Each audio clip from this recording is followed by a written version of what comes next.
Isang maliit at maitim na pasa sa pulsuhan, iyon ang unang napansin ni Adrian Vergara, sa kanyang ina. Nakaupo si Mama Linda sa paborito nitong silya sa sala. Ngunit ang mga mata nito ay hindi mapakali. Agad nitong hinila ang manggas ng kanyang damit para takpan ang pasa nang makita nitong nakatingin siya. Ma, mahinang tawag ni Adrian, ngunit umiwas lang ng tingin ang matanda. Isang kaba ang biglang gumuhit sa dibdib ni Adrian. Hindi ito ang unang beses. Sa nagdaang mga linggo, palagi niyang napapansin ang mga ganitong maliliit na senyales, ang panginginig ng kamay ni Mama Linda, ang biglaang pananahimik nito kapag may ibang tao, ang takot sa mga mata nito na pilit tinatago sa isang pilit ng ngiti. Ang lahat ng ito ay hindi nababagay sa perpektong mundong binuo ni Adrian para sa kanyang sarili. Siya si Adriano Vergara, ang CEO ng isa sa pinakamalaking kumpanya sa Makati.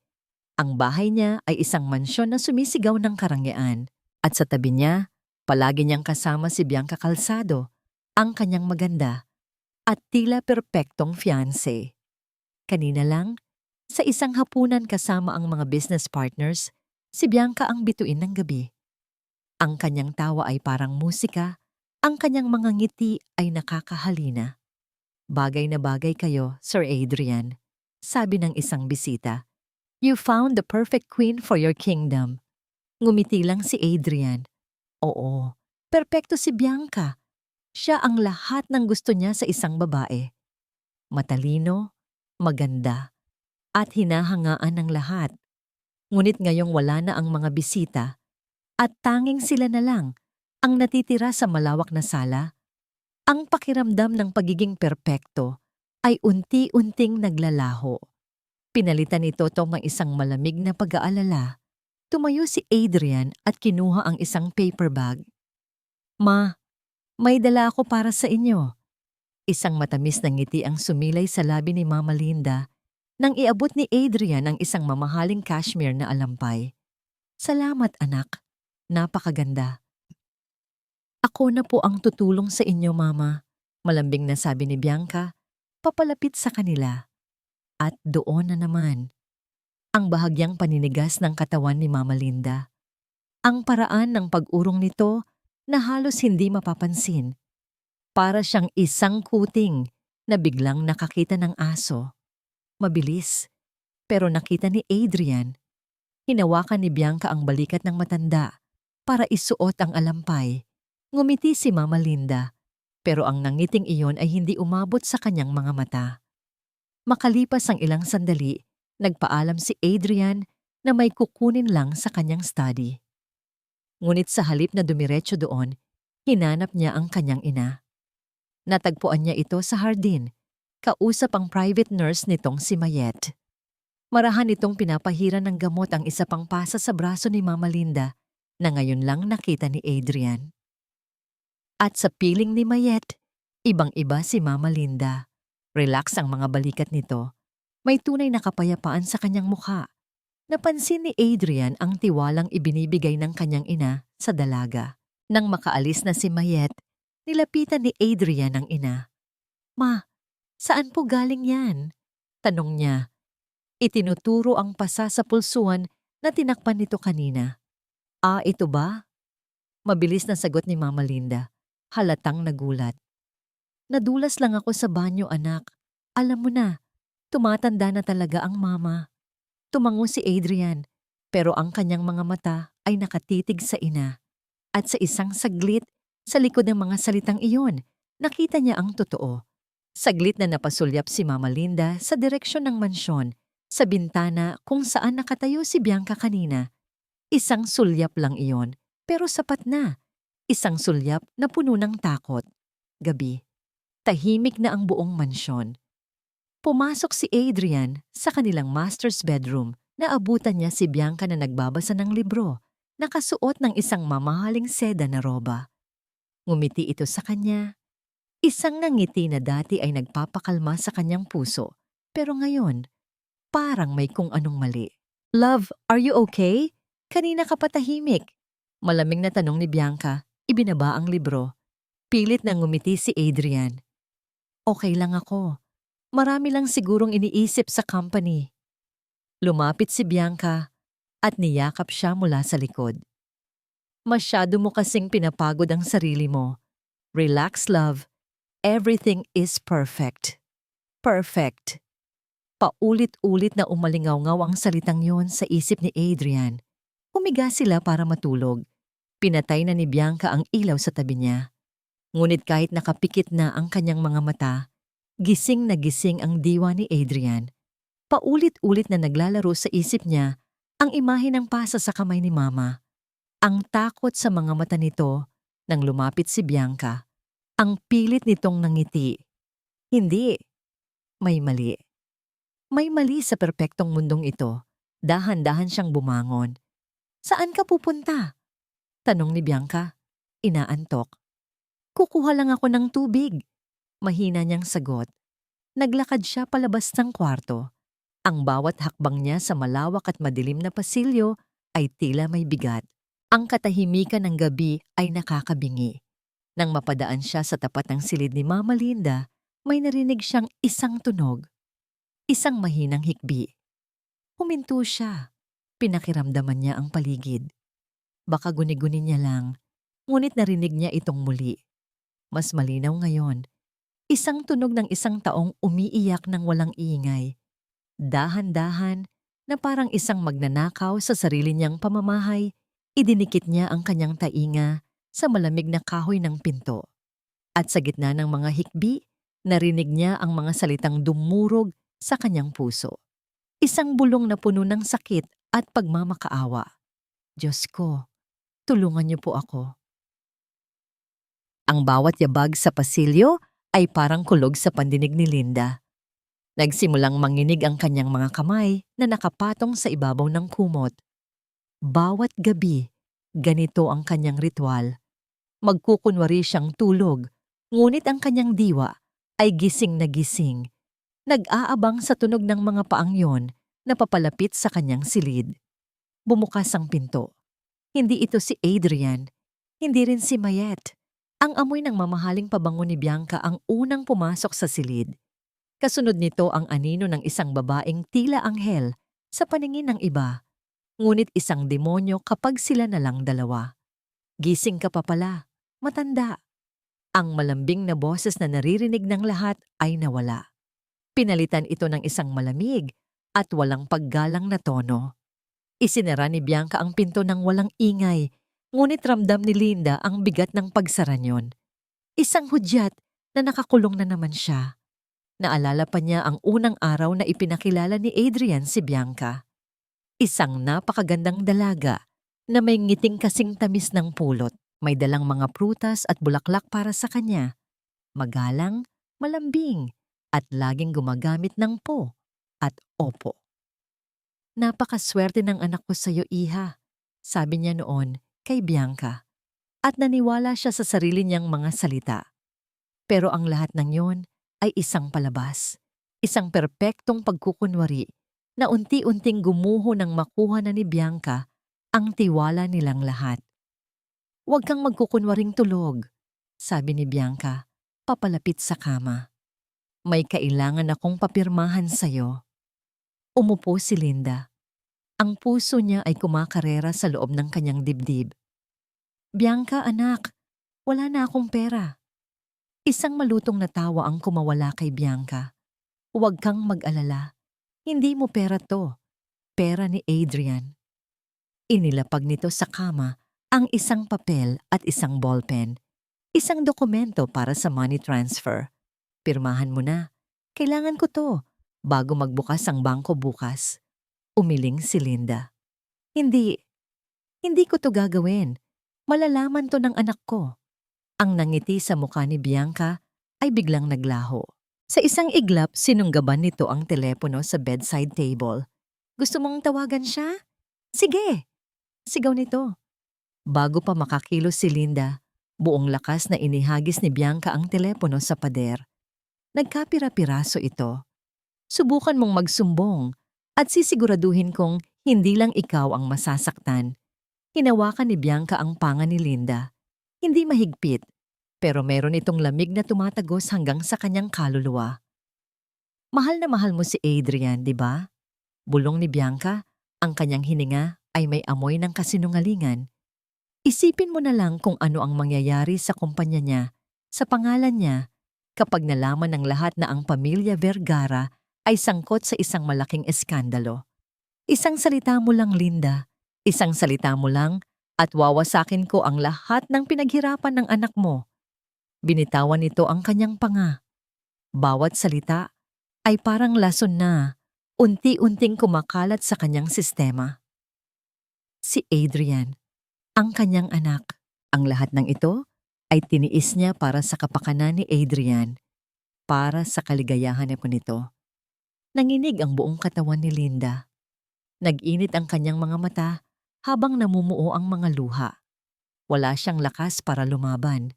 Ang babaeng nasa harapan niya ay isang halimaw na nagkukubli sa mukha ng isang anghel.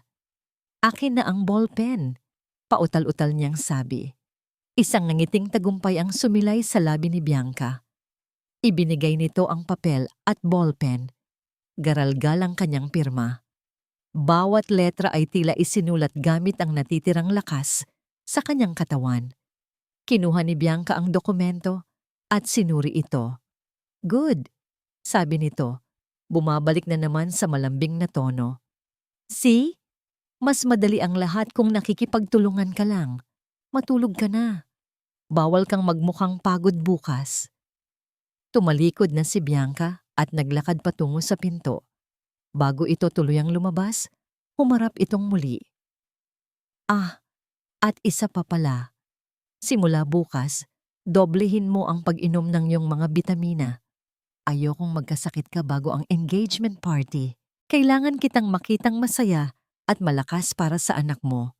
Pagkasara ng pinto, doon na bumuhos ang mga luhang kanina pa niya pinipigilan. Niyakap niya ang kanyang sarili, hinahaplos ang mga braso kung saan nakatago ang ibang mga pasa. Ramdam niya ang sakit, pero mas matindi ang sakit sa loob ng kanyang puso. Paano nangyari ito? Paano napunta sa ganitong sitwasyon ang pamilya nila? Sa gitna ng kanyang pag-iyak, iginala niya ang kanyang paningin sa loob ng madilim na silid. Pakiramdam niya ay para siyang isang bilanggo sa sarili niyang tahanan. Ang bawat sulok ay tila may anino. Bawat anino ay tila si Bianca na nagmamasid. Napahinto ang kanyang tingin sa ibabaw ng bookshelf. Sa tabi ng mga lumang picture frame, may isang bagay doon na wala dati. Isang maliit at itim na tuldok. Halos hindi makita sa dilim. Pinunasan niya ang kanyang mga luha at tinitigan itong mabuti. Isang maliit na lente na bahagyang kumikinang dahil sa sinag ng ilaw mula sa labas. Isang kamera. Agad pumasok sa isip niya si Adrian. Ito ba ang sinasabi niyang sorpresa?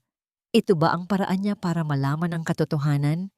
Isang maliit na ilaw ng pag-asa ang biglang sumibol sa kanyang puso. Hindi siya nag-iisa. Alam ng anak niya. O kung hindi man, malapit na nitong malaman. Ngunit ang pag-asang iyon ay mabilis na binalot ng mas matinding takot. Ang mga banta ni Bianca ay sariwa pa sa kanyang isipan. Paano kung makita ito ni Bianca? Ang mga numero sa harap ni Adriano Vergara ay malabo. Nakatitig siya sa isang kontratang nagkakahalaga ng daan-daang milyon. Ngunit ang kanyang isip ay wala sa ika-40 palapag ng kanyang gusali sa Makati. Wala sa panoramic view ng syudad na dati nagbibigay sa kanya ng pakiramdam ng kapangyarihan. Ang isip niya ay nasa bahay, sa isang maliit at itim na kamera na itinago niya sa silid ng kanyang ina. Sir Adrian? Tanong ng kanyang executive assistant na si Paulo. Okay lang po ba kayo?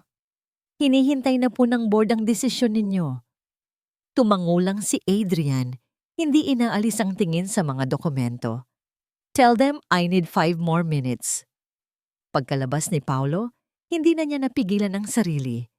Kinuha niya ang kanyang cellphone, nanginginig ang mga kamay habang binubuksan ang application para sa hidden camera. Isang bahagi ng kanyang pagkatao ang nagsasabing huwag na ituloy, na baka paranoid lang siya. na sinisira niya ang tiwala ng 2 taong pinakamamahal niya. Ngunit mas malakas ang sigaw ng kabilang bahagi. Ang bahaging nakakita sa takot sa mata ng kanyang ina. Nang bumukas ang live feed, una niyang nakita ang isang eksenang nagbigay sa kanya ng bahagyang ginhawa. Nandoon si Bianca, sinusubuan ng sopa si Mama Linda, habang si Mayet naman ay nag-aayos ng mga gamit sa tabi. "Ayan Mama, ubusin niyo po to para lalo kayong lumakas." Narinig niyang sabi ni Bianca, puno ng lambing. Napabuntong hininga si Adrian. "Praning ka lang, Adrian. Praning ka lang." Bulong niya sa sarili. Baka nga nadulas lang talaga ang kanyang ina. Nagpaalam na si Mayet sa video. Isinara nito ang pinto. At sa isang iglap, ang anghel ay naging demonyo. Nakita ni Adrian kung paano biglang nagbago ang mukha ni Bianca. Ang matamis na ngiti ay napalitan ng pagkasuklam. Kinuha nito ang tray ng pagkain at padabog na inilapag sa mesa. "Ano? Akala mo ba talaga gusto kitang alagaan?" Mataray na sabi ni Bianca.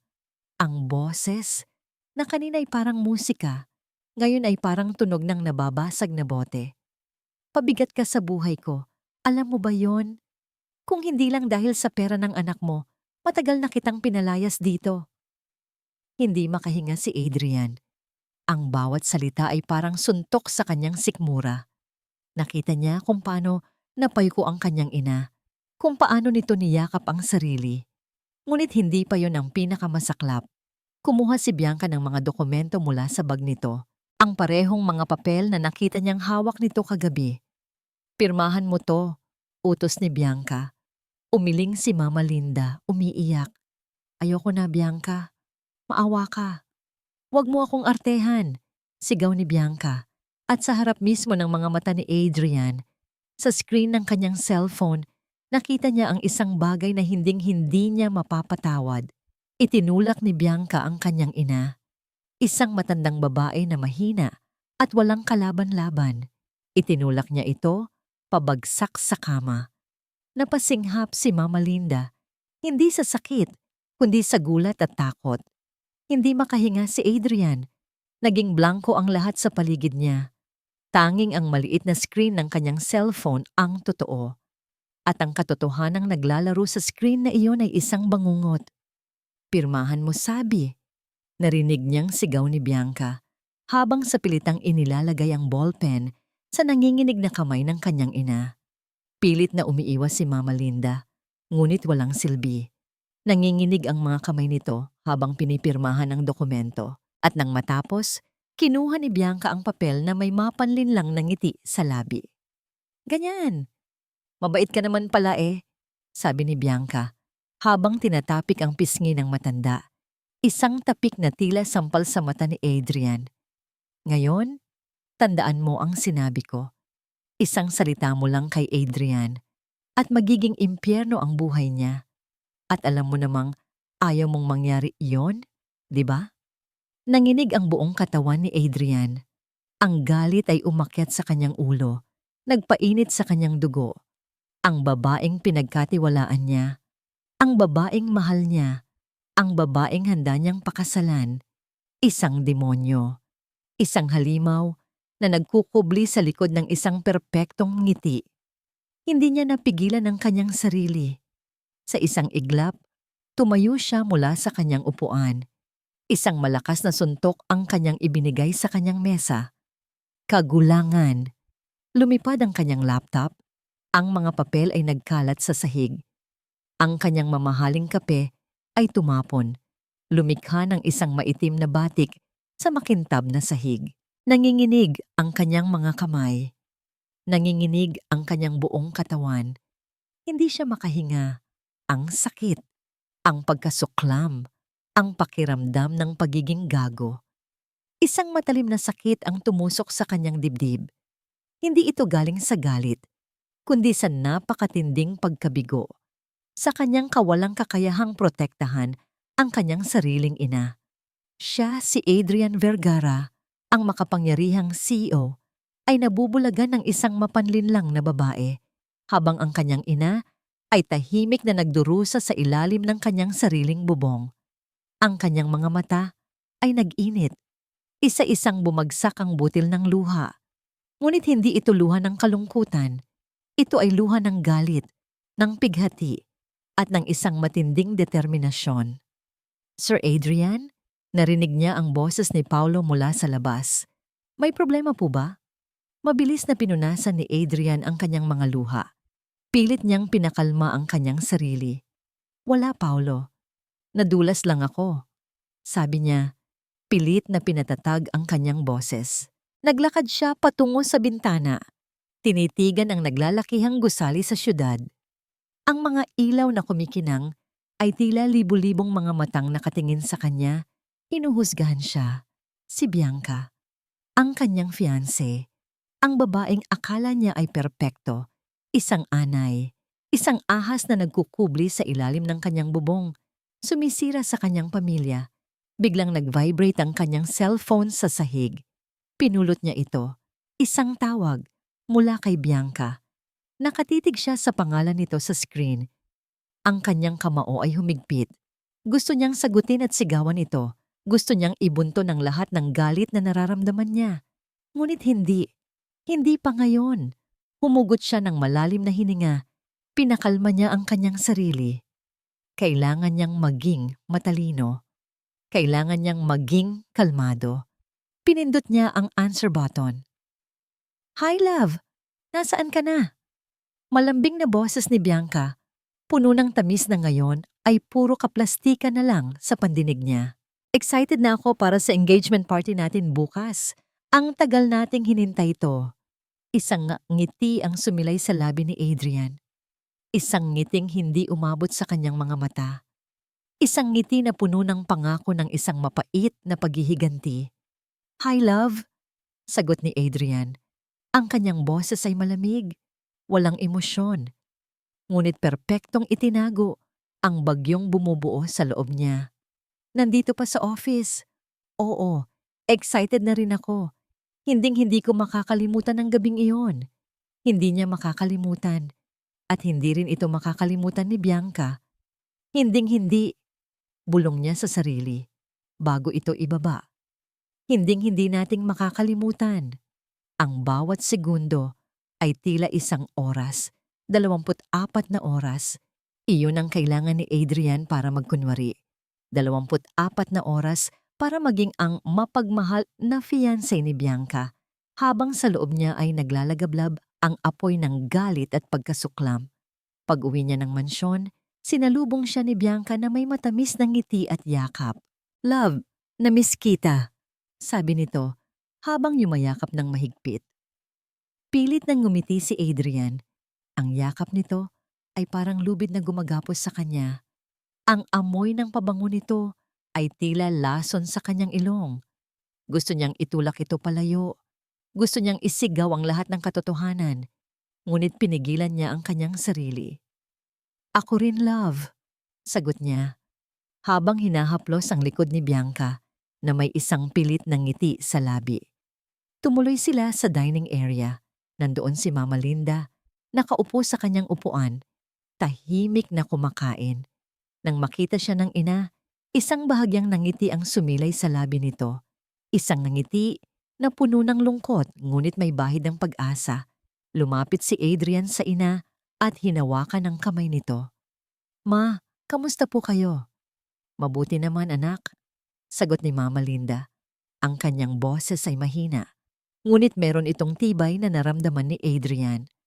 Kagagaling lang ni Mayete, binigyan niya ako ng bagong gamot para sa aking mga pasa. Nilingon ni Adrian si Bianca. May mga pasa si Mama?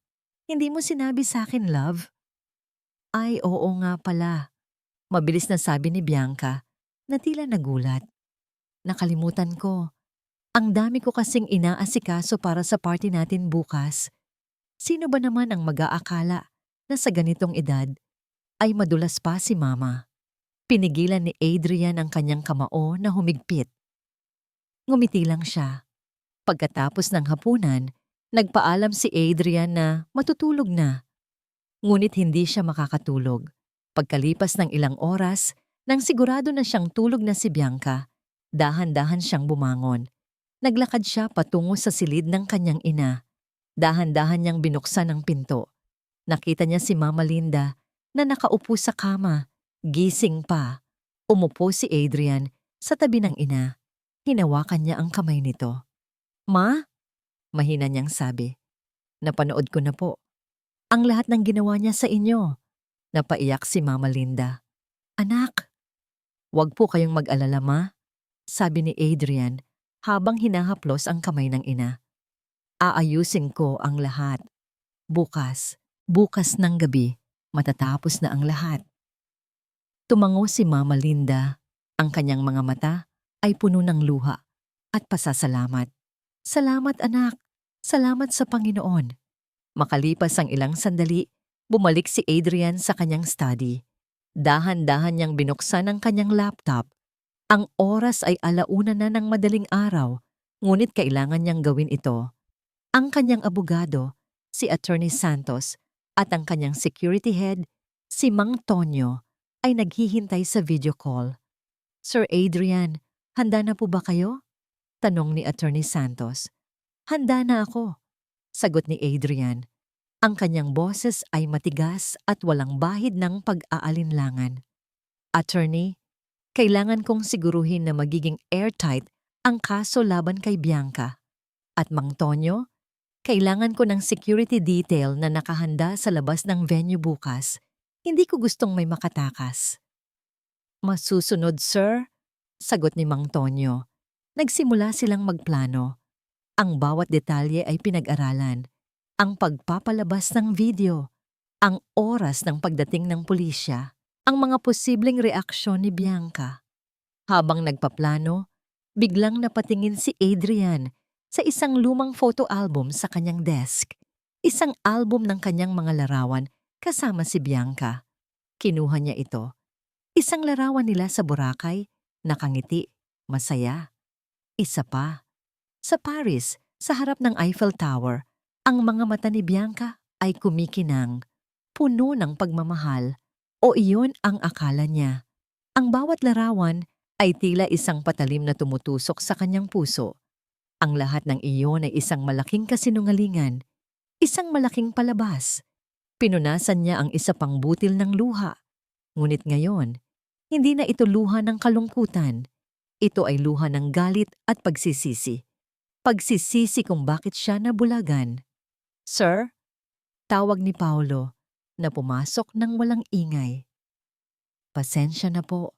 Natapos na po ang pag-setup ng LED screen sa ballroom.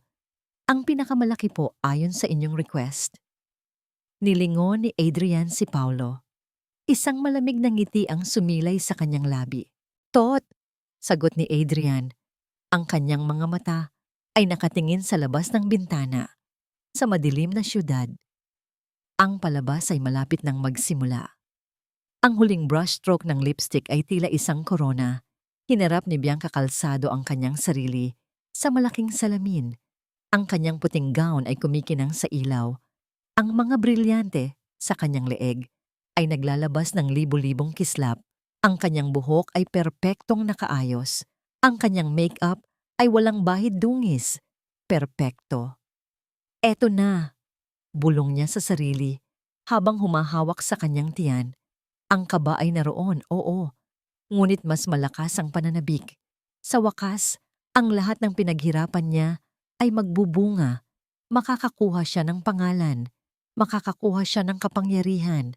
At ang pinakamahalaga, makakakuha siya ng lahat ng pera na kailangan niya para makatakas sa impyernong binuo ng kanyang nakaraan. Napatingin siya sa kanyang cellphone. Isang text message mula sa isang unregistered number. "Huwag mong kalimutan ang utang mo. Ngayon o mawawala ang lahat ng pinaghirapan mo." Kumunot ang kanyang noo. Hector. Ang pangalan nito ay parang isang matalim na kutsilyo sa kanyang lalamunan. Ang demonyong gumugulo sa kanyang buhay, ngunit hindi na magtatagal. Pagkatapos ng gabing ito, magiging malaya na siya. Isang huling sulyap sa salamin, isang huling pilit ng ngiti. Lumabas na siya ng kwarto. Naglalakad siya sa malawak na ballroom ng isa sa pinakamahal na hotel sa Maynila. Ang bawat hakbang ay tila naglalakad sa isang red carpet. Ang bawat tingin ay tila paghanga. Napakaganda mo, Bianca. Ikaw na ang pinakaswerte sa lahat. Bagay na bagay kayo ni Adrian. Ngumiti lang siya. Isang ngiti na kasing plastik ng kanyang kaluluwa. Nakita niya si Adrian. Nakatayo ito sa gitna ng entablado, nakasuot ng itim na tuxedo. Ang mga mata nito ay nakatingin sa kanya. Ngunit meron itong isang kakaibang lamig. Masyado siguro itong kinakabahan. Isip-isip ni Bianca. Well, Adrian, worth it lahat to. Soon, magiging sa atin na ang lahat. Nilingon niya ang isang sulok ng ballroom. Nakita niya si Mama Linda, nakaupo sa isang silya, kasama si Mayet. Mas matanda at mas payat, ngunit gising. Lumapit si Bianca kay Mama Linda na parang isang mapagmahal na anak. Mama, kumusta po kayo? Malambing niyang sabi habang hinahaplos ang buhok ng matanda. Nanginig si Mama Linda. Mabuti naman, anak. Ngumiti si Bianca. Isang nangiti na tanging si Mama Linda lang ang nakakakita ng tunay na kahulugan nito. Huwag po kayong magkakamali na magsalita ng masama, ha? Bulong niya sa tainga ng matanda. Kung ayaw mong makita ang anak mo na nakagapos sa utang at kahihiyan, narinig niya ang MC na tumawag na sa entablado. Ladies and gentlemen, ang ating magiging Mr. and Mrs. Adriano Vergara. Ngumiti si Adrian sa kanya, isang ngiti na hindi niya maintindihan, isang ngiti na may bahid ng pagtatago. Pero hindi na mahalaga. Naglakad si Bianca sa entablado, papalapit kay Adrian. Hawak nito ang kanyang kamay. Ang singsing sa kanyang daliri ay kumikinang. Handa na ba kayo sa inyong vows? Tanong ng MC. Ngumiti si Bianca. Tumingin kay Adrian. Handa na ako. Kinuha ni Adrian ang microphone. Bago po ang lahat, sabi niya. Ang kanyang boses ay malakas at malinaw. Mayroon lang po akong isang maliit na sorpresa para sa aking pinakamamahal na fiancé. Napatingin si Bianca sa malaking LED screen sa likod ng entablado. Isang sorpresa? Ano kaya iyon? Siguro isang video montage ng kanilang mga larawan.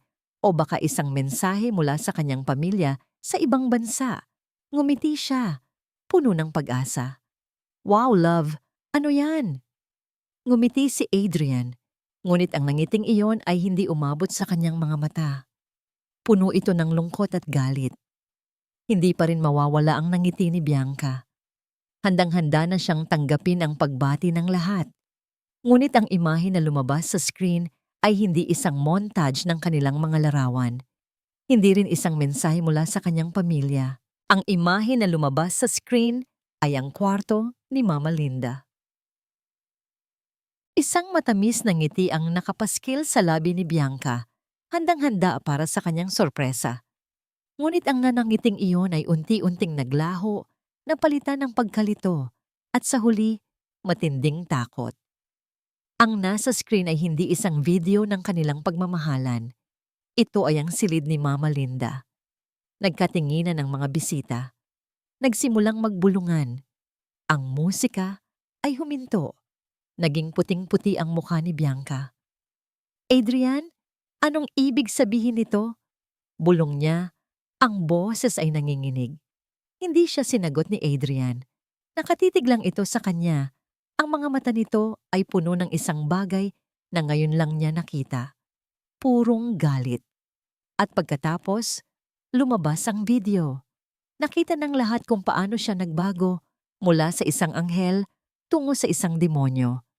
Ang kanyang mga salita, ang kanyang mga aksyon, ang walang awa niyang pagtulak kay Mama Linda, ang sapilitang pagpirma sa mga dokumento, ang mga banta. Isang malakas na sigaw, ang umalingaw-ngaw sa ballroom. Hindi totoo yan. Diyos ko, ginawa niya yan sa matanda? Napakawalang hiya. Ang mga bulungan ay naging hiyawan ng galit. Ang mga bisita, na kanina'y humahanga sa kanya, ngayon ay nakatingin sa kanya ng may pagkasuklam. Si Bianca ay nakatayo sa entablado, parang isang estatwa. Ang kanyang puso ay kumakarera. Ang kanyang hininga ay humihingal. Hindi, hindi ito nangyayari. Ito ay isang bangungot. Ito ay pekeng video. Sigaw niya. Pilit na pinatatag ang kanyang boses. Minanipula niya yan. Gusto lang niya akong siraan. Ngunit huli na ang lahat. Patapos na ang video.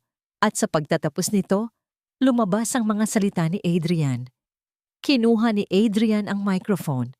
Ang kanyang boses ay malakas, malinaw, at puno ng awtoridad. Ang video na inyong napanood ay hindi peke.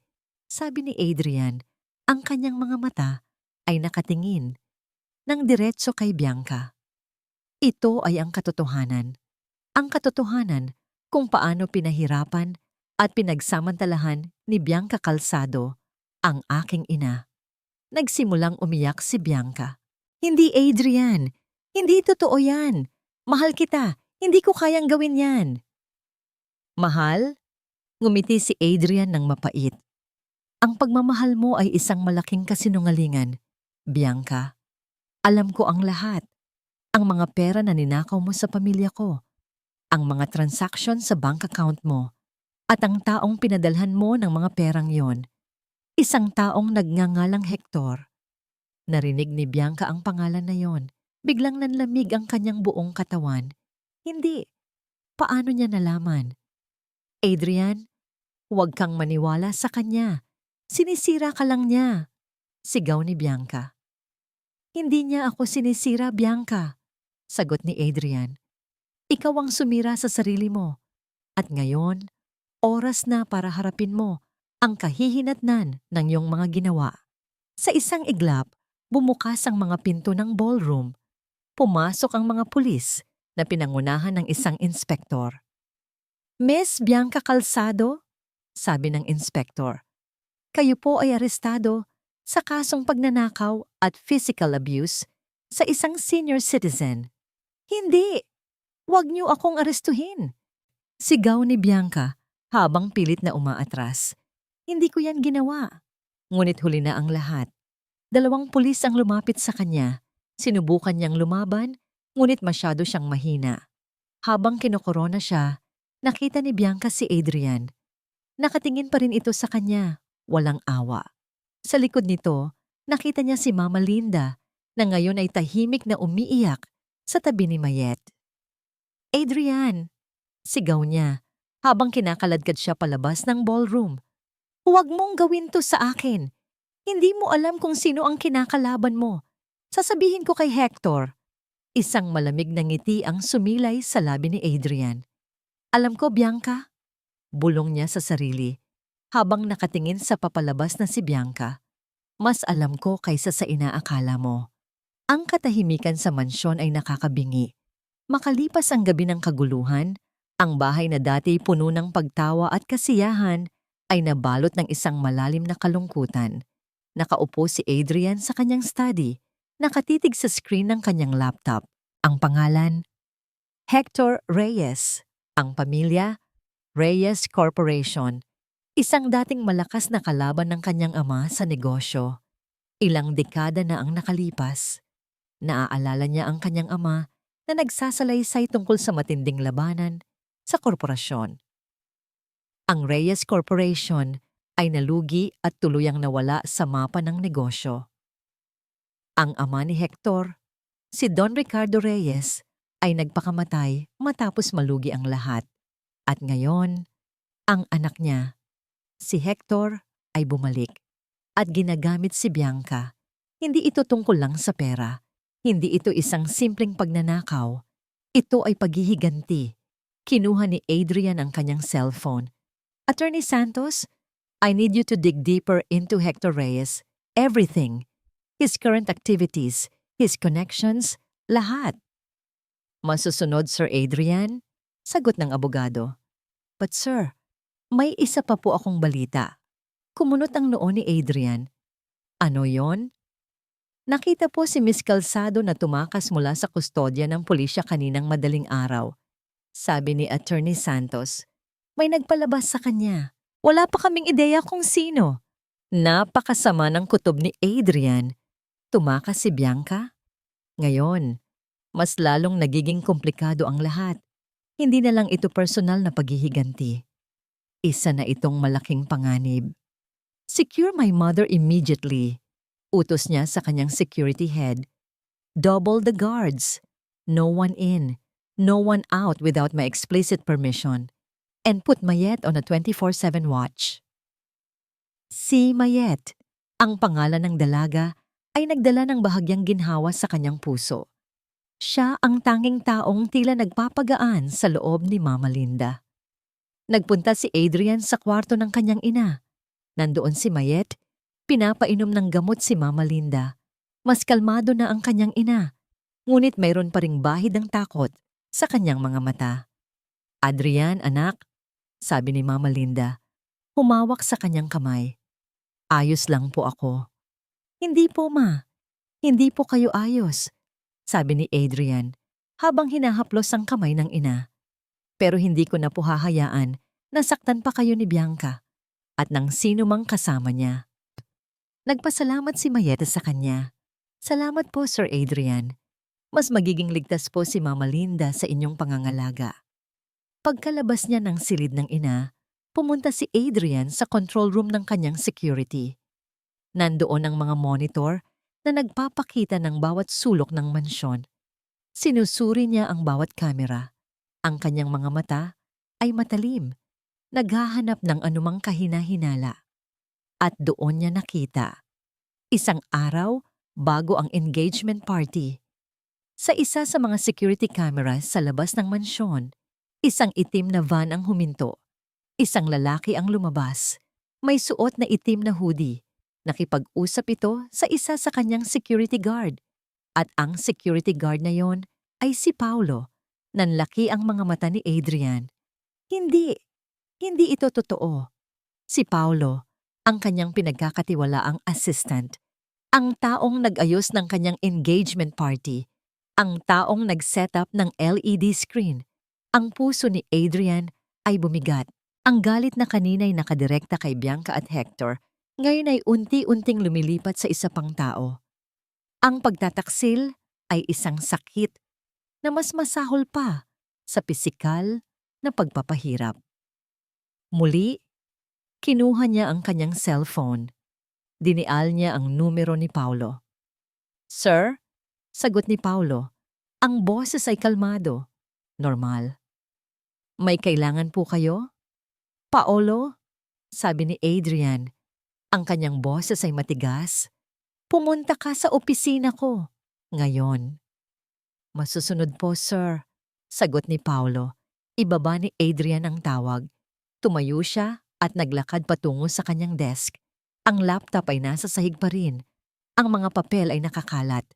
Ngunit hindi na niya ito pinansin. Ang kanyang isip ay bumubuo ng isang mas madilim na larawan.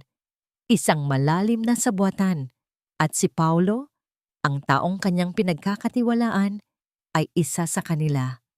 Pinatunayan ng video ang lahat.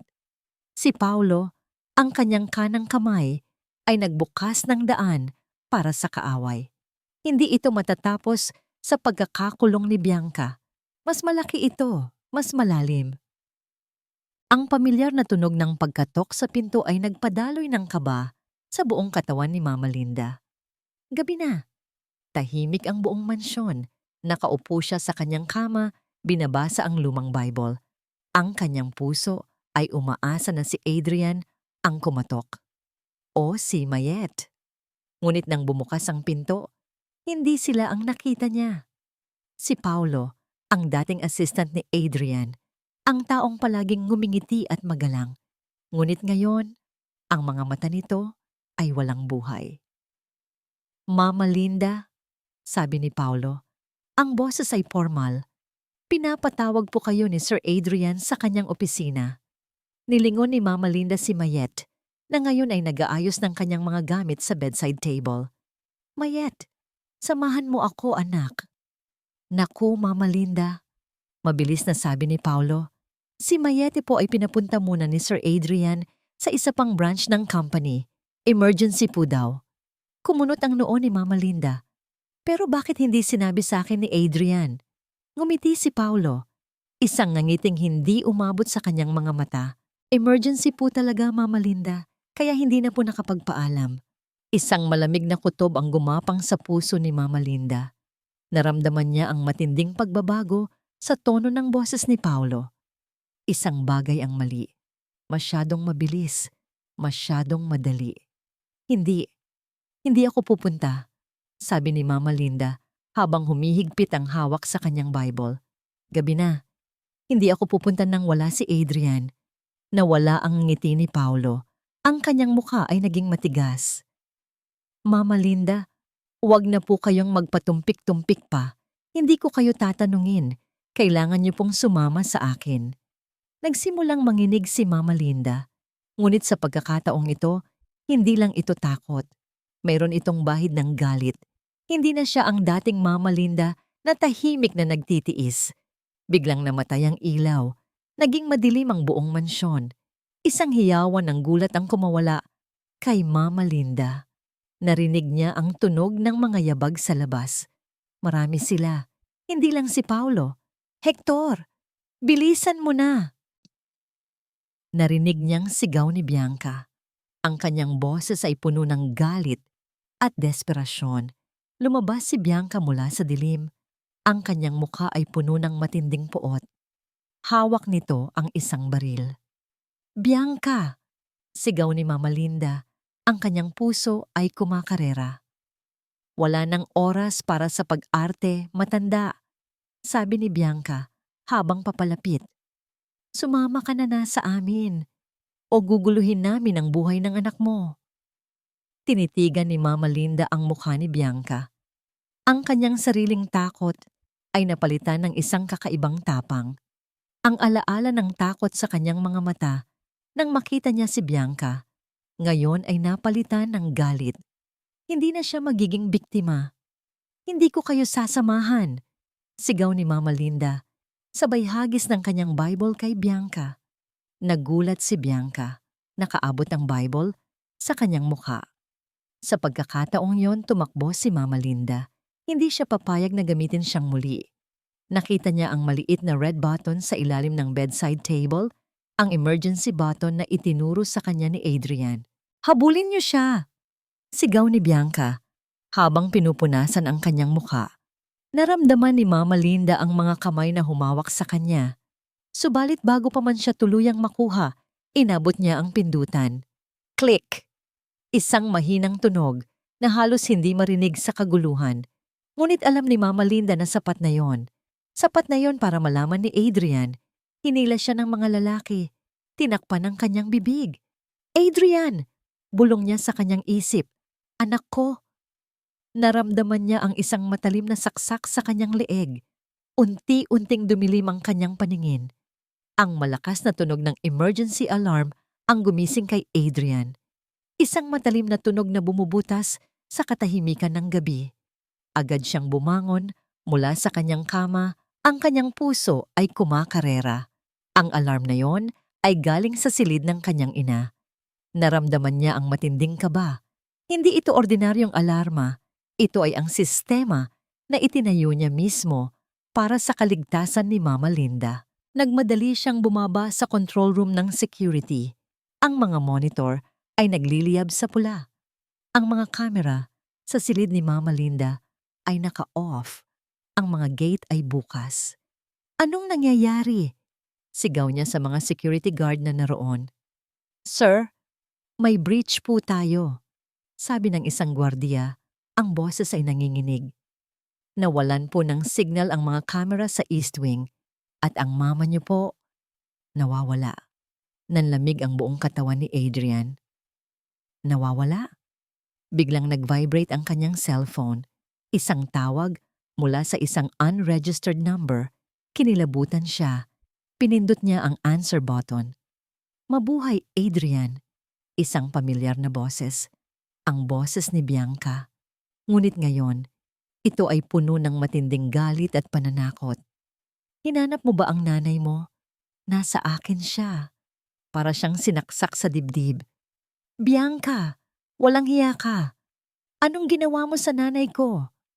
Narinig niya ang mahinang ungol ng kanyang ina sa kabilang linya. Naririnig mo yan? Nasa mabuting kalagayan siya. Sa ngayon, sabi ni Bianca, puno ng pagmamayabang. Gusto mong makita siyang ligtas? Kung gayon, pumunta ka sa lumang bodega sa docks, malapit sa pier. Mag-isa ka. Walang pulis, walang backup. Kapag may nakita akong pulis, ang nanay mo ang magbabayad. Anong gusto mo? Tanong ni Adrian. Ang kanyang boses ay matigas at puno ng galit.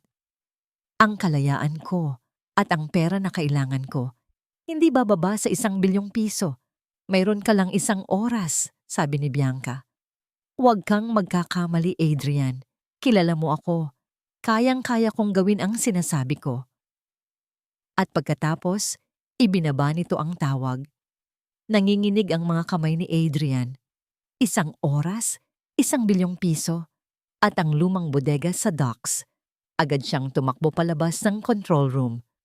Ihanda niyo ang sasakyan ko. Ngayon na! Sigaw niya sa kanyang driver. Sir Adrian, delikado po, sabi ng driver. Hindi niyo po kaya yan mag-isa. Wala akong pakialam, sigaw ni Adrian. Gawin mo ang sinasabi ko. Habang tumatakbo patungo sa kanyang sasakyan, dinial niya ang numero ng chief ng pulisya. Chief, kailangan ko ang tulong niyo. Agad. Ang nanay ko ay kinidnap. Ibinigay niya ang lokasyon ng bodega sa docks. Sir Adrian, huwag po kayong mag-isa. Babala ng chief. Baka mas mapanganib po. Wala na akong oras, chief, sabi ni Adrian habang sinisimulan ang makina ng kanyang sasakyan. Hindi ko pwedeng hayaan ang nanay ko doon. Pinaandar niya ang kanyang sasakyan. Humahagibis ito sa kalsada. Ang bawat stoplight ay parang kaaway. Ang bawat sasakyan na humaharang sa kanyang daan ay parang balakid. Habang nagmamaneho, muli niyang dinial ang numero ni Paulo. Kailangan niyang malaman kung ano ang koneksyon nito sa lahat ng ito. Ngunit walang sumasagot. Nakatingin siya sa oras. Mabilis na tumatakbo. 20 minutes, 30 minutes. Ang lumang bodega sa docks. Isang lugar na puno ng nakalimutang kahapon. At ngayon, ito ang magiging lugar kung saan matatapos ang lahat. Nang makarating siya sa docks, nakita niya ang bodega. Isang malaking, abandonadong istruktura. Walang ilaw. Walang tao. Ang tanging naririnig niya ay ang tunog ng alon sa karagatan. Ipinark niya ang kanyang sasakyan sa malayo. Dahan-dahan siyang lumabas. Naglakad siya patungo sa bodega. Ang kanyang mga mata ay matalim. Naghahanap ng anumang senyales. Nakita niya ang isang maliit na bukas na pintuan sa gilid ng bodega. Bumilis ang tibok ng kanyang puso. Dahan-dahan, pumasok siya. Ang amoy ng alikabok at kalawang ay pumuno sa kanyang ilong. Madilim ang loob. Ang tanging liwanag ay galing sa buwan na sumisilip sa mga butas sa bubong. At doon, sa gitna ng dilim, nakita niya sila. Si Hector. Nakatayo ito, may hawak na baril. At si Mama Linda, nakatali sa isang upuan, ang kanyang bibig ay may busal. Nanginginig ang kanyang katawan. Ngunit hindi na ito takot. Ito ay purong galit. Adrian Vergara, sabi ni Hector, ang kanyang boses ay malalim at puno ng banta. Sa wakas, nagkita rin tayo. May inilabas itong cellphone. Ipinakita ang isa pang lalaking nasa harap ng mga monitor ng security sa mansyon. Si Paulo. At ito, ang iyong pinagkakatiwalaang si Paulo, dagdag ni Hector, na may mapanlinlang ng ngiti. Siya ang nag-alis ng iyong mga gwardiya. Siya ang nagbigay sa amin ng daan. Ngunit hindi na niya pinansin si Paulo. Ang kanyang mga mata ay nakatitig kay Hector. At sa baril na hawak nito, narinig niya ang tunog ng mga sirena ng pulisya na papalapit. Masyadong malayo pa. At pagkatapos, nakita niya si Bianca. Nagtago ito sa likod ni Hector. Ang kanyang muka ay puno ng takot. Adrian, huwag kang lalapit, sigaw ni Hector habang itinutok ang baril sa ulo ni Mama Linda. Isang hakbang mo pa, Vergara, at ang utang ng tatay mo ay babayaran ng dugo. Ang baril ay nakatutok sa ulo ni Mama Linda. Ang tunog ng sirena ng pulisya ay papalapit, ngunit masyado pang malayo. Ang kanyang ina ay nakatali sa upuan. Ang mga mata ay puno ng takot, ngunit meron ding matinding pagmamakaawa. Isang hakbang mo pa, Vergara, at ang utang ng tatay mo ay babayaran ng dugo. Ulit ni Hector, ang kanyang boses ay nanginginig sa galit. Nakatitig si Adrian kay Hector. Ang lahat ng galit at pighati ay nagtipon sa isang punto. Ang kanyang ama ay naging sanhi ng pagkawasak ng pamilya, Reyes, at ngayon, si Adrian ang magbabayad ng presyo. Wala akong kinalaman sa ginawa ng tatay ko, sabi ni Adrian. Ang kanyang boses ay matigas, ngunit kontrolado. Huwag mong idamay ang nanay ko. Wala kang kinalaman, tumawa si Hector. Isang tawang puno ng kapaitan. Dahil sa tatay mo, nawala ang lahat sa amin. Ngayon, kayo naman ang mawawalan. Lahat! Nakita ni Adrian si Bianca sa likod ni Hector. Ang kanyang muka ay puting-puti sa takot. Hindi ito ang Bianca na buong pagmamalaking naglalakad sa entablado. Ito ay isang babaeng desperado, nakulong sa kanyang sariling kasinungalingan. Bitawan mo ang nanay ko, Hector, sabi ni Adrian. Kahit anong gusto mo, ibibigay ko. Ngumisi si Hector. Lahat? Pati ang buhay mo? Hindi sumagot si Adrian. Tinitigan niya si Mama Linda. At sa isang iglap, nakita niya ang lahat. Ang pagmamahal, ang pag-aalaga, ang sakripisyong ginawa ng kanyang ina para sa kanya. Hindi niya pwedeng hayaan na may mangyari sa ina. Adrian, huwag kang lalapit, sigaw ni Bianca. Ang kanyang boses ay halos pabulungi. Biglang bumukas ang malaking pinto ng bodega. Nagulat si Hector at napalingon. Ang pulisya. Police! Freeze! Ibagsak ang inyong mga armas. Sigaw ng chief ng pulisya. Naging magulo ang lahat. Ang mga tao ni Hector ay nagsimulang lumaban sa mga pulis. Sa kaguluhan, nakita ni Bianca ang isang matalim na piraso ng bakal sa sahig. Kinuha niya ito. Ang kanyang mga mata ay puno ng pagkabaliw. Hindi kayo makakatakas sa akin, sigaw niya at tumakbo patungo kay Mama Linda handang saksakin ang matanda. Hindi nag-atubili si Adrian. Sa isang iglap tumakbo siya. Mama! Sigaw niya. Naramdaman niya ang matalim na saksak sa kanyang likod. Napasinghap siya sa sakit, ngunit hindi niya pinansin. Ang mahalaga, ligtas si Mama Linda. Bumagsak siya sa sahig, ngunit sa pagbagsak niya, nakita niya si Mama Linda. Ligtas! At nakita niya ang mga mata ng kanyang ina. Puno ng luha at pagmamahal. Ngumiti siya. Isang mahina at pilit na ngiti. Ang sakit ay kumalat sa kanyang buong katawan. Dumating ang mga pulis. Inaresto si Bianca at Hector. Ang mga kasama nila ay isa-isang nahuli. Nilingon ni Adrian si Mama Linda. Nagpupumiglas ito mula sa pagkakatali. Anak, Adrian! Sigaw ni Mama Linda habang umiiyak. Maraming tao ang lumapit kay Adrian. Nakita niya ang mukha ni Mayete, puno ng pag-aalala. Sir Adrian! Sigaw ni Mayet habang lumalapit. Naramdaman niya ang malamig na sahig. Ang kanyang paningin ay unti-unting lumabo. Ngunit bago pa man siya tuluyang mawalan ng malay, nakita niya ang nangiti ni Mama Linda. Isang nangiting puno ng pagmamahal. Ang amoy ng gamot. Iyan ang unang naramdaman ni Adrian nang magising siya. Bumigat ang kanyang mga talukap. Dahan-dahan niyang iminulat ang kanyang mga mata. Puting kisame, puting pader. Isang hospital room. Naramdaman niya ang isang kamay na nakahawak sa kanyang kamay. Hinigpitan niya ito. Ma? Bulong niya. Anak! Nilingon niya ang kanyang ina. Nakaupo si Mama Linda sa tabi niya. Ang mga mata ay namumula pa rin, ngunit mayroon ng kapayapaan sa kanyang mukha. Ayos ka lang po ba, Ma? Tanong ni Adrian. Tumango si Mama Linda, umiiyak. Ako dapat ang nagtatanong niyan, anak. Bakit mo ginawa yon? Bakit mo ako pinrotektahan? Dahil mahal ko kayo, ma, sabi ni Adrian. Kayo lang po ang mahalaga sa akin. Niyakap ni Mama Linda si Adrian, dahan-dahan, ingat na ingat sa sugat nito sa likod. Ang yakap ng ina ay nagdala ng ginhawa sa kanyang puso.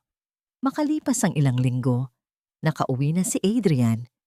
Ang sugat sa kanyang likod ay unti-unting gumagaling. Ang mga balita ay kumalat ng mabilis. Si Bianca Calzado ay nahaharap sa maraming kaso, kabilang ang pagnanakaw, physical abuse, at attempted murder. Si Hector Reyes at ang kanyang gang ay nasa likod ng rehas. At si Paulo, ang dating assistant ni Adrian, ay nahaharap din sa kasong pakikisabwat. Ang lahat ng kasinungalingan ay nabunyag. Isang hapon, nakaupo si Adrian sa kanyang study. Binuksan niya ang kanyang laptop. Lumabas ang folder ng mga larawan niya at ni Bianca. Scroll down, delete. Isa-isa niyang binura ang bawat alaala ng kasinungalingan. Bawat ngiti, bawat yakap, bawat pangako. Binura niya ang lahat. At nang matapos, naramdaman niya ang isang kakaibang gaan sa kanyang dibdib. Parang may mabigat na bato ang inalis sa kanyang puso. Lumabas siya ng study at nagpunta sa hardin. Nandoon si Mama Linda, nagdidilig ng mga halaman. Ang kanyang ina ay masigla na. Ang kanyang mga mata ay hindi na puno ng takot. Mayroon na itong ningning ng kapayapaan. Nakita niya si Mayete, papalapit sa kanila. May dalang tray ng tsa at mga tinapay. Sir Adrian, Mama Linda, sabi ni Mayete na may matamis na nangiti. Panghimagas po. Umupo si Mayet sa tabi ni Mama Linda. Nagkwentuhan sila. Narinig ni Adrian ang tawa ng kanyang ina. Isang tawa na ngayon lang niya narinig muli ng matagal na panahon. Nilingon siya ni Mayet. Kumusta po ang pakiramdam niyo, Sir Adrian?